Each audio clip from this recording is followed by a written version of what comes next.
Hello, Bunmi. Hello. How are you? I'm good. Comfortable? Very comfortable. It's great to see you. Thank you for coming. You're welcome. I want to start by asking you to introduce yourself. Yeah, my name is Olubunmi Tejumola, a mother of 3, a social worker, very passionate about children, and like adventure, open-minded, goal-getter. Amazing. You like adventure?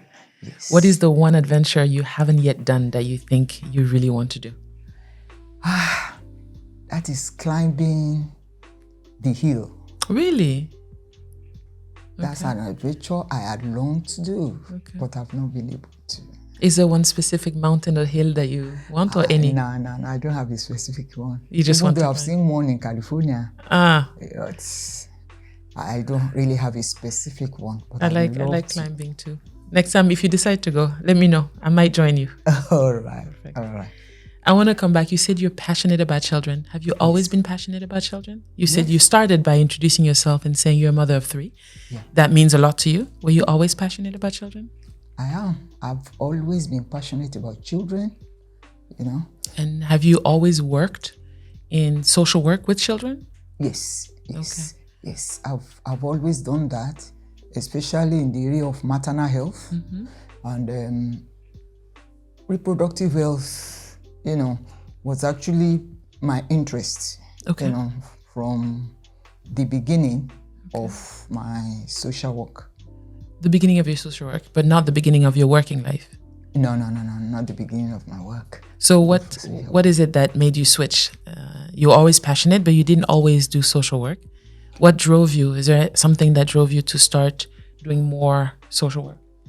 Yes, I love arts, and I was designing on fabrics, you know, doing the tie and dye, and you know, I had a boutique where I got tailors that cut the fabrics, and I designed on it with wax. Yeah, remove the wax. And then set it out for sewing. I could have cut it, whatever it is I wanted. If it is cotton, if it is headrest, if it is Bermuda shorts and top and all that, then that is how it goes. And I've been selling, you know, though I've not been doing the marketing. My husband do that along with his own work, but I do the production. Amazing. Yeah, and it's from there that I think USAID representatives came to near my shop, and they saw me arranging for community people and all that, and it's like, this is what we want to see. We want to see people coming together, you know, having their own identity, and that is how I was brought into community work. Okay. The work you do with children in your community work is not necessarily, though you were passionate about children, is not necessarily something that you did automatically. But is there something that happened to you that sort of made you switch and said, I really want to focus on supporting children, on working in communities? Yeah. I have a story that actually drove me to, you know, face it, face children and you know, maternal health.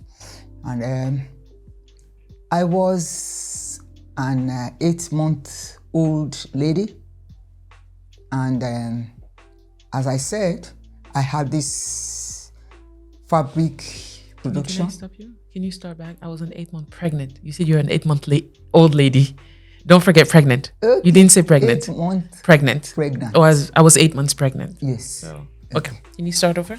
Yeah.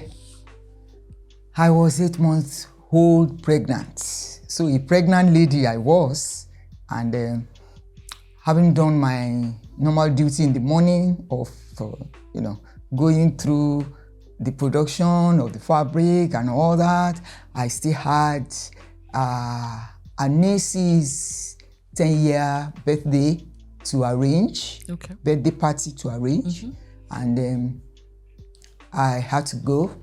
I attended that. But by the time I finished, it was 9 p.m.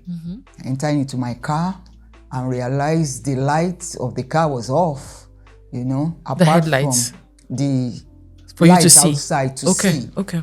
And then I didn't want to go back in to my sister and, because I know she will ask me to stay back and I didn't want to stay back. So I decided to use the reflection of the light in front of my car and I drove off quite a long distance from my home. And on my way, the car in front of me sped off and I was on the bridge and there was no light, And I was very close to the demarcation, when you're driving, this sensitivity of the tire touching something that is not straight. I had to come back, to the road and drove on. Getting to my street, the car stopped and the first person that came to assist said he can push, but I will need to be pressing the pedal and I did that. The car moved. I got home, parked the car, was happy to see my son, the 2-year-old I left home, and did the normal chore of the house and went to bed. The following morning, I woke up to quickly do some dyeing, a background, of a fabric. So after that, I felt a pinch just by my side, and then my husband wasn't in, traveled for work. And he had said, if you have any pinch anywhere, just go to the doctor first. And that I did. The car was bad, so I couldn't take the car, So I had to go through a public transport. I felt so comfortable. I didn't realize, something different. And I went to check. I got to the hospital, of course. It wasn't my clinic day. So I was asked to wait till the doctor finishes with those that has appointment. And but when it was getting too long, I rose up to talk to the nurse that I will need to go since I'm not actually feeling anything. And she said, let's go to the labor ward. There's always a doctor there. So if there is nothing, then you can go. And we went together and she handed the folder over to the midwife on duty. She left. And the midwife took me to the room and I sat down, of course, waiting for the next instruction. And when she came round, the midwife, about like 2 minutes after she came round, and she asked me, how am I feeling? I told her I'm not feeling anything. And she said I should lie down so she could check. Okay. And I did. Behold, she screamed, wow! You want to take job away from me? I'm seeing the head of the baby. Whoa. And you were sitting down. She started, and I was like, what did I do? I don't think I've truncated any instruction there. So fortunately, a doctor was coming, pulling his trolley to the next room, because there is a woman that was actually, screaming there. Okay. And the doctor came in. And the doctor was like, what's happening here? Of course, I was quiet. The midwife, explained the situation. And the doctor just said, I should just relax. He looked around. There was no clock. He went in to bring a clock. And he told me the way I was feeling in the morning, that I should try and look at the clock and see if there is an interval in between. Okay. And he left. For where he was going, the next door. And he came about 5 minutes after that and asked me, how was it? And I told him it's like every 2 minutes. Okay. I was feeling that, but it wasn't pain. It wasn't painful. You were feeling nothing? Nah, nothing. Because I was like curious why the lady was shouting and all that on me. So. And your water hadn't broken? Nothing? No, nothing. So the doctor now told me that he's confirming to me that I was in labor. Wow. And that I should just relax.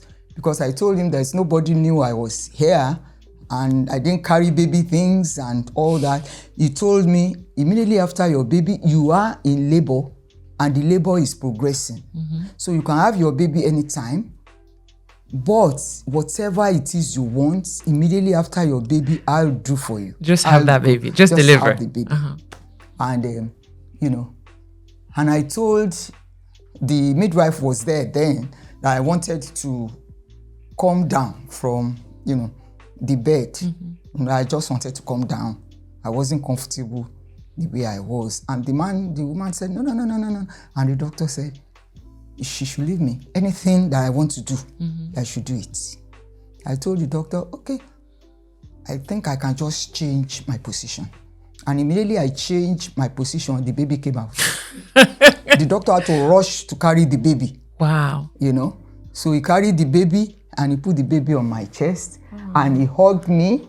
He was so happy, you know, he was very, very happy. He really rejoiced with me in a way that I was like, is that all? He said yes, you know, and that I should just relax. So the midwife too ran quickly, go and bring 1 or 2 things and carry the baby, but they let me see the baby, you know, that I should look at the sex of the baby and that and that and that, and carry the baby. And in about 10 minutes, they brought the baby with a very fine, I can't forget, a yellow dress, you know, you know, very fine, you know, yellow baby dress, and put inside the cot beside me, and you know, and I think that is it. I had to ask the doctor why didn't I have a feel of all that, and he said possibly because I've been working and I wasn't really concentrating on myself. That was more, you know, on the work I was doing, and you know, he was very excited.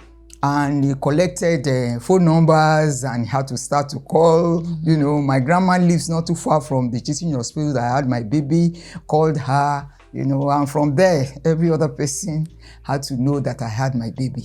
That is amazing. So, yes. That's such a beautiful story of when the system works. I mean, you had done all of your appointments, you were healthy, you were working, and something that turned out great could have turned out into a tragedy if the nurse hadn't brought you to the maternity ward, if the midwife hadn't checked, if the doctor hadn't been so helpful to you and just so accommodating, if the space hadn't been allowed, and this is how you delivered a healthy baby, 8 months pregnant, just not even aware that you were in labor or that you were about to have a baby. And I wasn't aware at all. The beauty, we often hear of everything that is wrong with our healthcare system, and so many women and so many children that don't make it. And this is where the system around you has come together to help do that. How do you take that now into the work that you do? Because now you're giving back and you're spending time working on reproductive health, working on maternal and child health, you know, even around immunization of children. How does this experience play into what you're giving back today? The experience makes me to be more passionate. And once I'm in the community that I serve, I blend into it. You know, I feel to be part of them. And it makes me to go on to achieve goals that are set, you know, for me to achieve. I think that is what it had brought to me. And are you able to, through your work, to ensure that they also have access to the services that you did at that time? I do that passionately. What do you think is missing in those areas, in the communities that you serve, that you feel you can contribute to, or that you feel you are contributing to? What's missing? Yeah, there are few things missing. Most parents, caregivers are not very sensitive to their environment, are not listening to what is happening around them, and then invariably it affects the children, especially children under 5s, you know, that cannot really tell you what they want, how they're feeling and all that, you know. But those that are taking good care of them, most of the time, it is work, what will bring money for them that they look after. and that had made me to be part of making the system, especially primary health care system, to work. Okay. Like in every community from where I came from, especially in Lagos, you have primary health care center. Then how do you make the primary health care center to work? If the people around that place, the community people around the place, if they are not watching out, how long do they stay in the hospital before they are being attended to? Right. How do they respond to them when they are to go for antenatal clinics? So all these, actually being my own concern, and I had worked on it over time, trying to make sure the community that surrounds that health center, they are watching, they are taking, and I'm even a mystery shopper, Okay. To hold them accountable, to make sure the system works. Exactly, to make sure the system works. Because those people in the office cannot be seeing what is happening at the community level. Absolutely. Of course, they are health professionals that are supposed to be there, but somebody's supposed to be checking. And it's the work of the community people. Absolutely. You don't expect the PAMSEC to come from his office and be watching a nurse that immediately the nurse sees that it's PAMSEC that comes in, of course we sit up. So being a watchdog should not be for CSOs alone. It should be for the community people. Absolutely. It should be for the community leaders. Everything that is ours that we use for healthcare should be ours. We should own it. So through the ownership, I think it has helped me to achieve my goals in so many areas.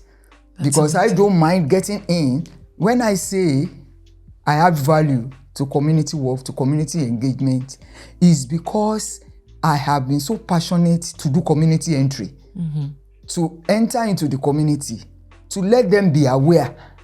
This is yours. Absolutely. It's not the president's own. It's not the commissioner's own. It's not the PAMSEC's own. This is yours. If you don't take good care of it, it's too bad. And nobody will for you.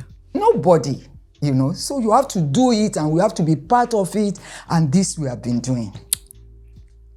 That's amazing. You have inspired me to pay more attention to my own environment and to the own services that I use. Yeah. So I'll end, Bumi, by asking you, what are you in service of? What am I? In service of. In service of humanity.